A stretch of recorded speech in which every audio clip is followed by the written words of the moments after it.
Hello everyone, my name is Jyoti Rana and I am Assistant Professor in St. Andrews Institute of Technology and Management.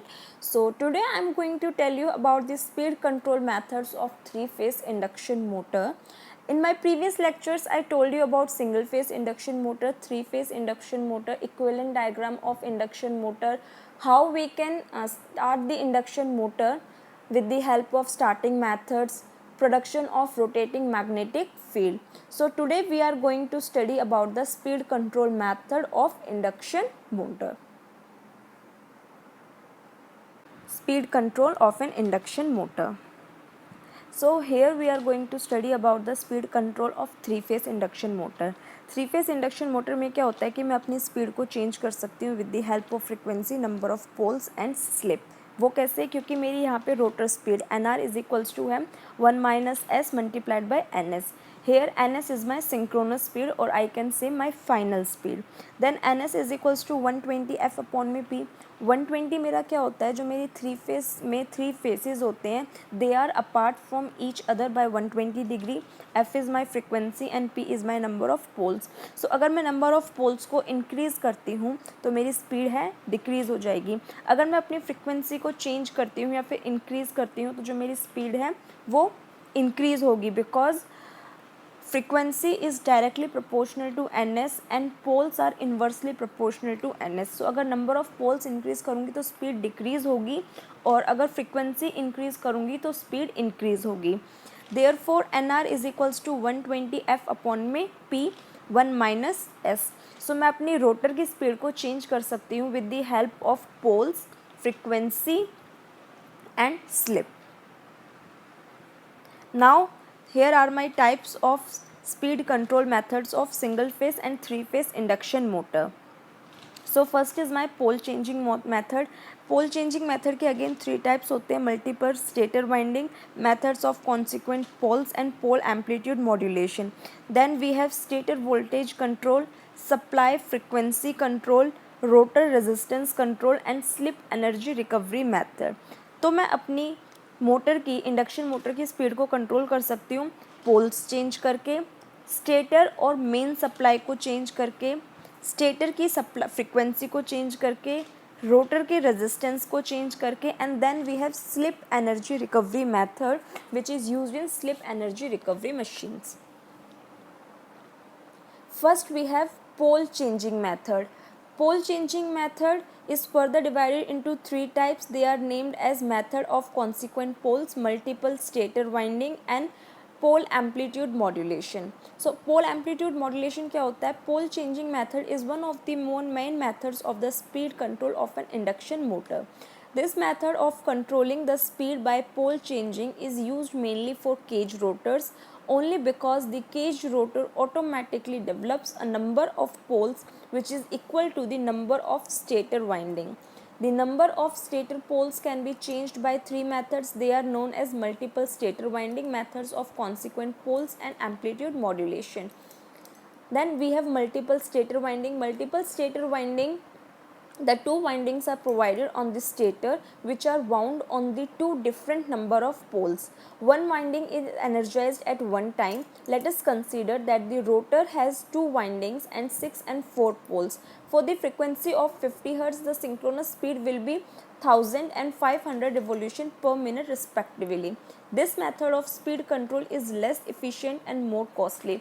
इस method में मैं क्या करती हूँ कि मैं दो वाइंडिंग्स यूज़ करती हूँ अपने स्टेटर में, नंबर ऑफ पोल्स यूज़ करती हूँ. Like I have 4 pole machine and 6 pole machine, 4 poles and 6 poles in the same machine.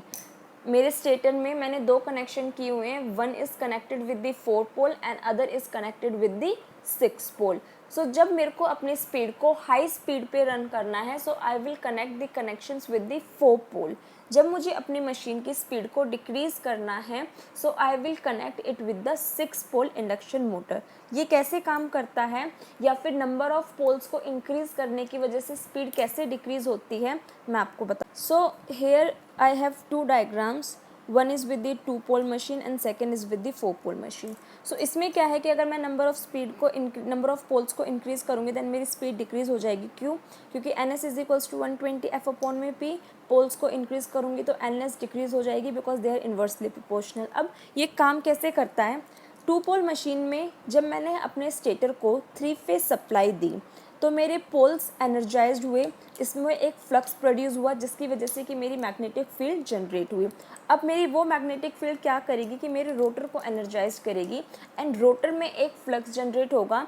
My second type is stator voltage control.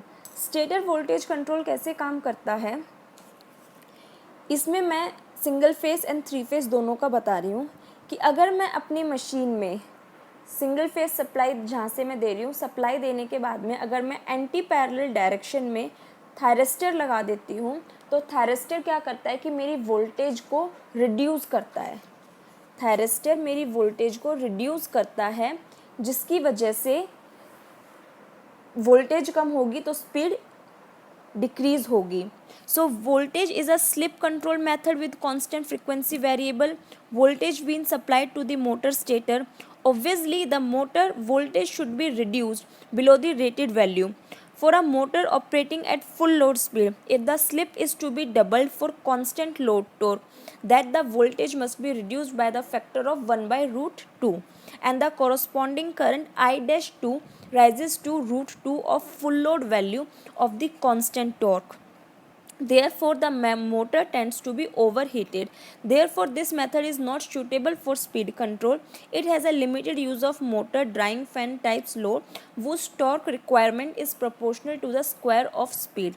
It is commonly used method for ceiling fans driven by single phase induction motor which have large standstill impedance limiting by the current by the stator. सो इसमें मेरे दो methods हैं, single phase and 3 face. Single phase में मैंने 2 thyristor anti parallel direction में लगाए हैं जो कि मेरी वोल्टेज को रिड्यूस या फिर रिमूव करेंगे जिसकी वजह से कि मेरी स्पीड चेंज होगी।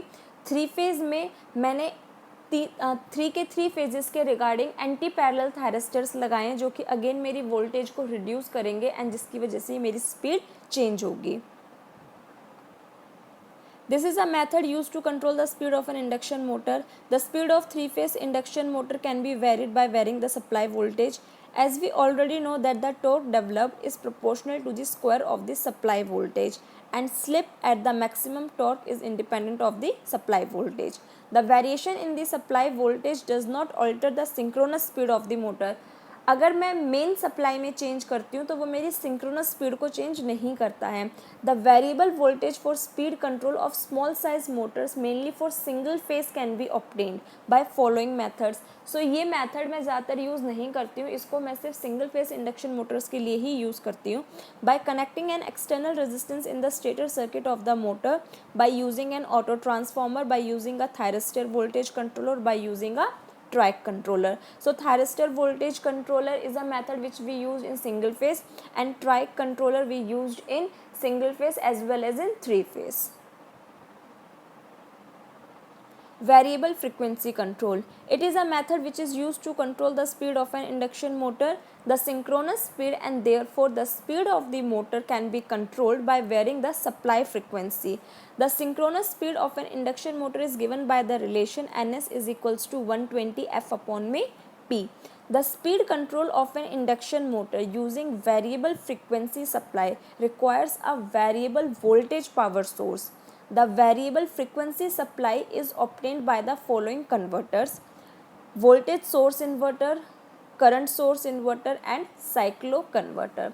सो अगर मैं अपनी सिस्टम की सप्लाई को चेंज करती हूँ तो मेरी इंडक्शन मोटर की स्पीड भी चेंज हो जाएगी। सिंक्रोनस स्पीड को मैं चेंज कर सकती हूँ बाय चेंजिंग और varying the supply frequency because NS is equals to 120 F upon में P। सो अगर फ्रिक्वेंसी को इंक्रीज करूँगी तो मेरी सिंक्रोनस स्पीड भी इंक्रीज होगी because they are directly proportional to each other. अब मैं ये कैसे कर सकती हूँ? I can do this with the help of 3 types of converter. They are voltage source inverter, current source inverter and cyclo converter. तो ये कैसे काम करते हैं? इन्वर्टर मेरा क्या करता है कि मेरी फिक्स्ड DC टू फिक्स्ड और वेरिएबल AC में चेंज करता है with variable frequency.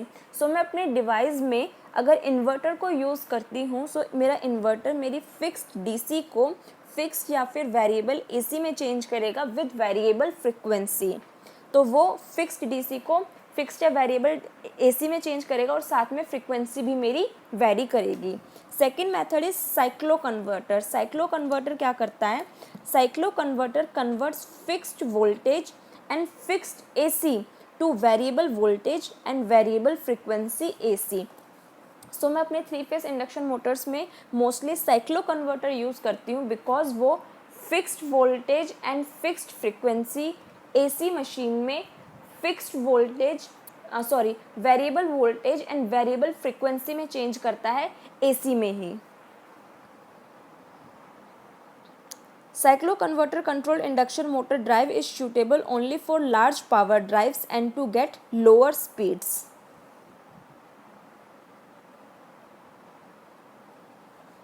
Rotor resistance control.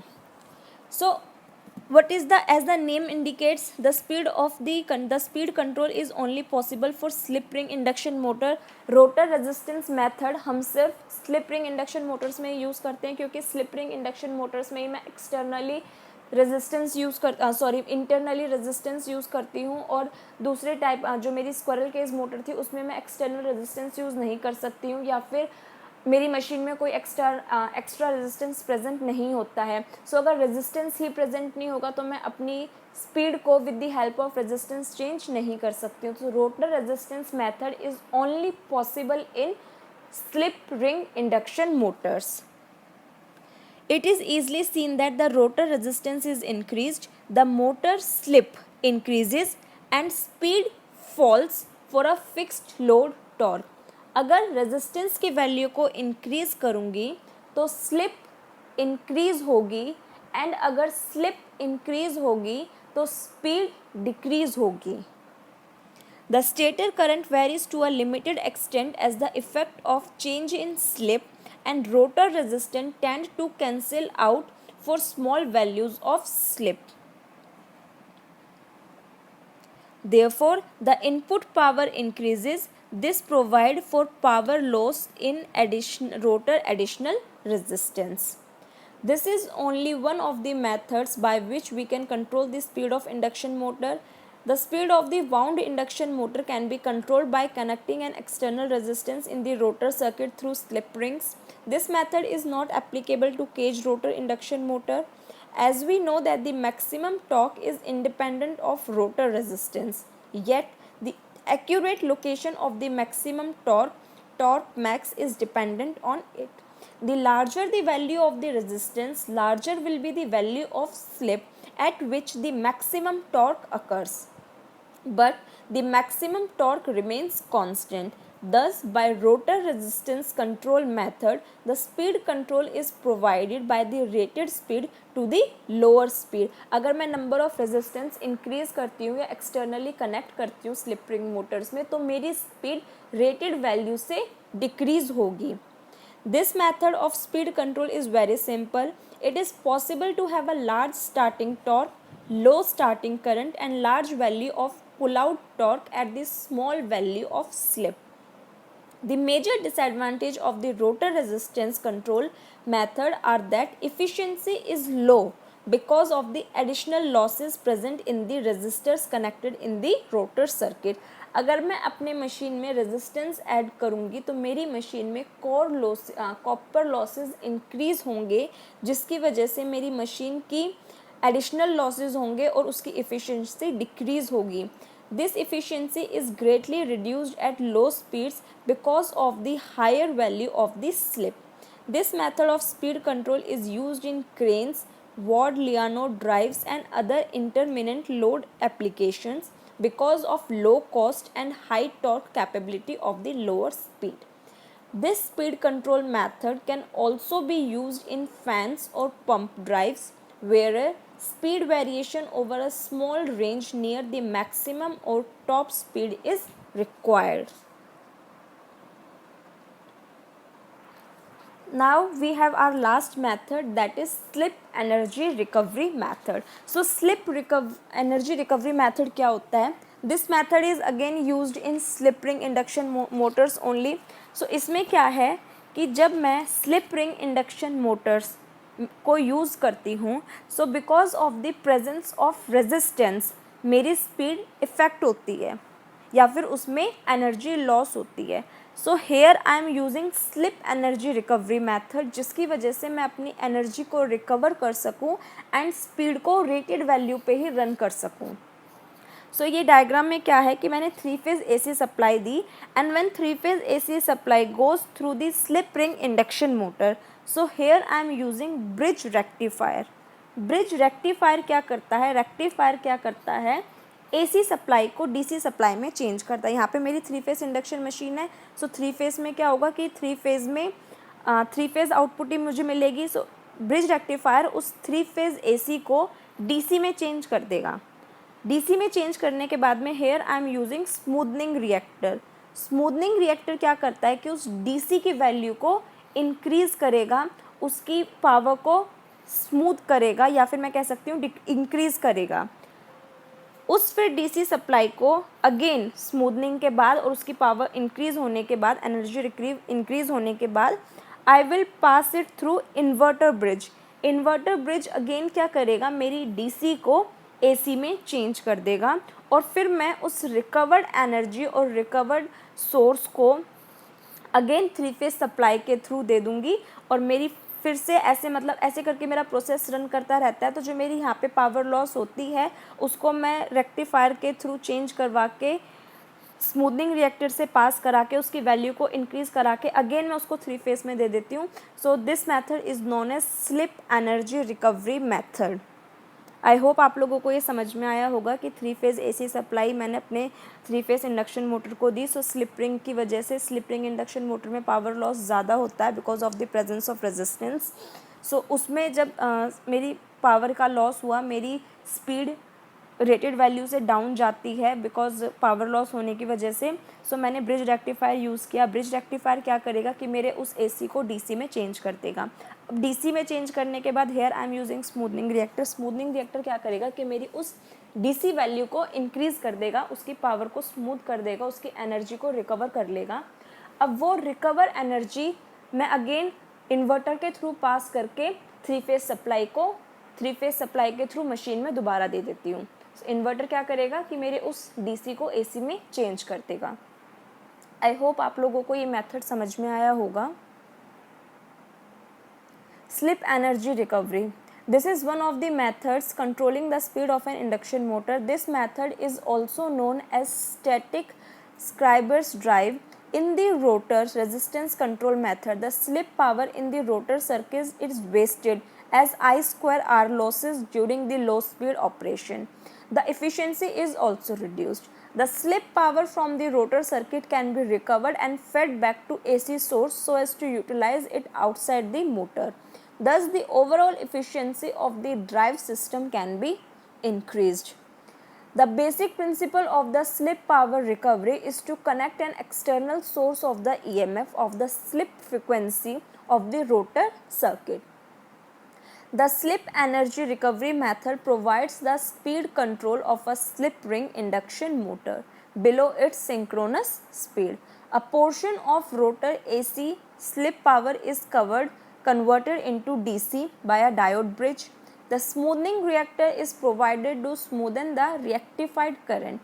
The output of the rectifier is then connected to the DC terminals of the inverter. The inverter inverts the DC power to AC power and feeds it back to the AC source. The inverter is controlled rectifier operated in the inversion mode. This method of speed control is used in large power applications where the variation of speed over a wide range involves